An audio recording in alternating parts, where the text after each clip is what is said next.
Well, after a few weeks of headlines surrounding the IRS's investigation into Hunter Biden, the Commissioner has responded. In a letter, Commissioner Daniel Werfel sent to members on the House Ways and Means Committee, he denied being involved in the probe into the President's son. Fox News has obtained the letter that he sent last week. He writes, "I want to state unequivocally that I have not intervened and will not intervene in any way that would impact the status of any whistleblower."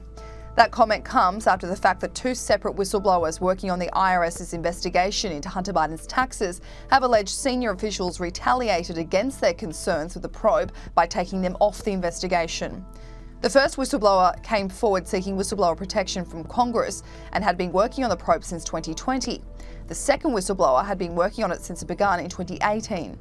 This investigation into Hunter Biden has been operating out of Delaware since 2018. It is looking at whether the president's son committed tax crimes, money laundering, and making a false statement in relation to the purchase of a firearm. The IRS's involvement is to figure out whether Hunter Biden did fail to pay taxes from the millions of dollars that he received from foreign businesses that he was associated with. But after 5 years, there is still no conclusion on whether or not Hunter Biden committed a tax crime. With whistleblowers doubting the credibility of the IRS's ability to perform an investigation without political interference, they believe that they were taken off the team as retaliation for speaking out. The letter to Congress said that the Department of Justice had requested the IRS take those whistleblowers off the probe, despite the fact they had been working on it for years. In the letter, Daniel Werfel wrote that he doesn't deny that, saying the IRS do take direction from the DOJ. The IRS whistleblower you reference alleges that the change in their work assignment came at the direction of the Department of Justice.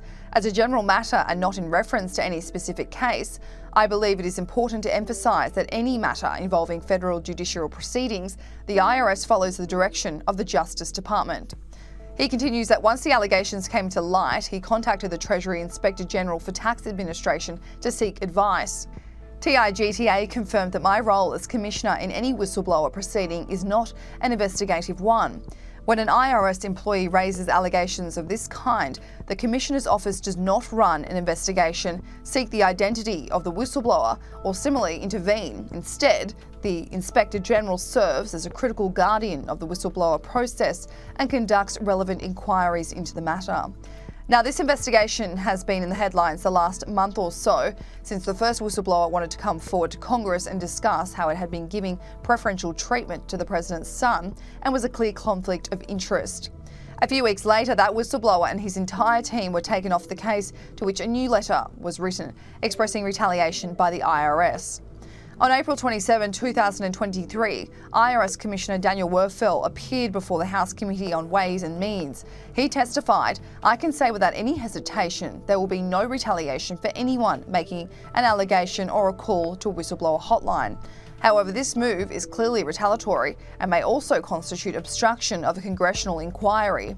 The second whistleblower, who works under the first whistleblower, also wrote a letter to the IRS about its decision, along with the DOJ's decision, to take him off the case. "I was not afforded the opportunity of a phone call directly from my special agent in charge or assistant special agent in charge, even though this has been my investigation since the start. There is a human impact to the decisions being made that no one in the government seems to care about or understand. The ultimate decision to remove the investigatory team without actually talking with that investigatory team, in my opinion, was a decision made not to side with the investigators, but to side with the US Attorney's Office and the Department of Justice, who we have been saying for some time has been acting inappropriately."